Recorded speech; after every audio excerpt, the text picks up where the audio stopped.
Il mio primo unboxing.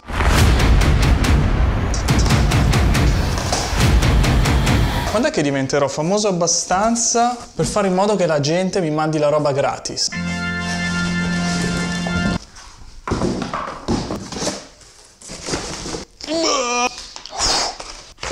La mia aspettativa è di salire e di riuscire subito bene. È proprio bello, eh? Guarda che roba. Non sarà mai più così bello scintillante. È acceso. Tra l'altro, qual è il davanti e qual è il dietro?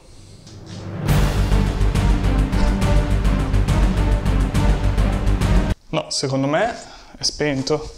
Cioè, che palle, devo leggere le istruzioni? Cioè, veramente? Istruzioni? Rischio di morte e infortunio grave. È rotto, figa. Perché non va? Cazzo! Cazzo! Urca! Che... Ok. Allora. Step 1. Raggiungere la confidenza, perché qui continuo a sballonzolare. Proviamo col baricentro minchia. Easy. Adesso, per rendere tutto più interessante, attaccherò una action cam al mio piede per avere una visione in tempo reale di quello che accade mentre provo a girare per casa. Andiamo a piazzare... Cazzo. Proviamo dalle cose facili. Vediamo se riusciamo a fare un corridoio. Ok, andiamo pianino pianino. Male.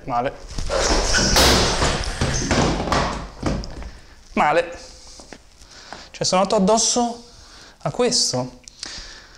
Fermi tutti, ho già fatto un disastro. Allora, ho pensato... Qui c'è troppo rimbombo. Andiamo in un posto confortevole come l'ascensore per parlare. Ho portato il One Wheel in garage, dove c'è un bel percorso dritto, liscio, lontano da occhi indiscreti, e vediamo insieme come va questo primo test.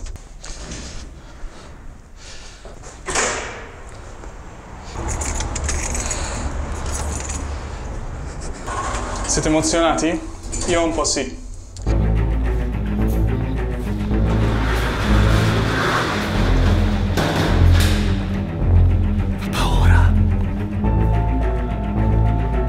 Allora, c'è una batteria, c'è una ruota, c'è una tavola. Si chiama One Wheel ed ha lo stesso sistema. Vi ricordate quando andavano di moda quegli overboard?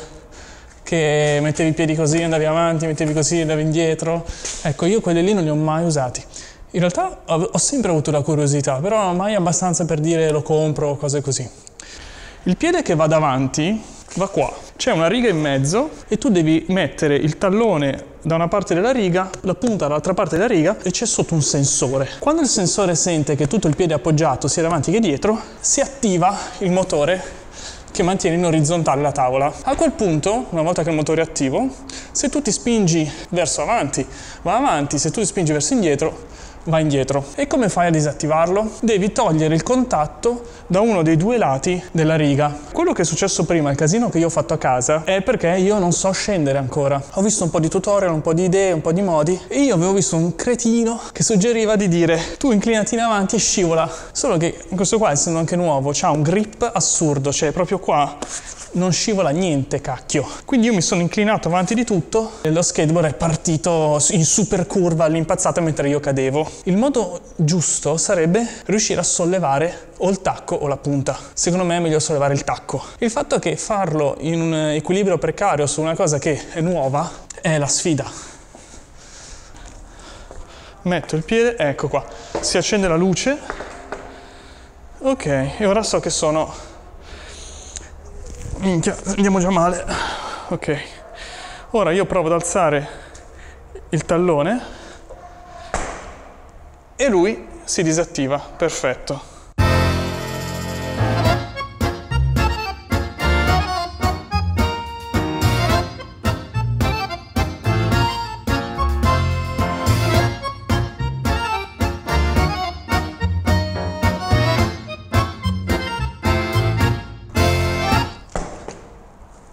Hey!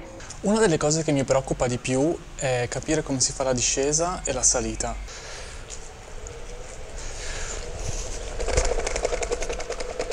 Bene, bene, bene, bene, bene. C'è tutta la pavimentazione che è zigrinata, ma la super ruota bombata assorbe veramente bene.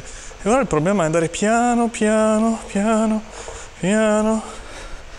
Direi che io posso anche fermarmi in mezzo alla discesa e tornare su. Va molto bene, molto bene.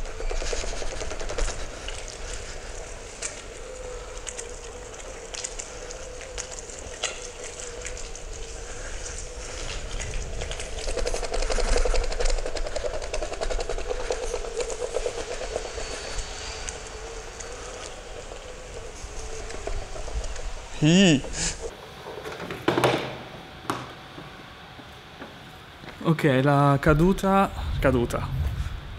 la mia discesa così in saltello non era voluta, però ho capito che saltare giù a piedi, cioè proprio contemporaneamente con 2 piedi dalla tavola è un buon modo per smettere di... cioè è poco elegante, ok, però quando ti rendi conto che l'equilibrio è perso, tanto vale saltare giù. Almeno in questo modo lo skateboard non schizza in giro. Adesso facciamo la prova a prato. La difficoltà è evitare le cacche di gatto, che qua sono numerose.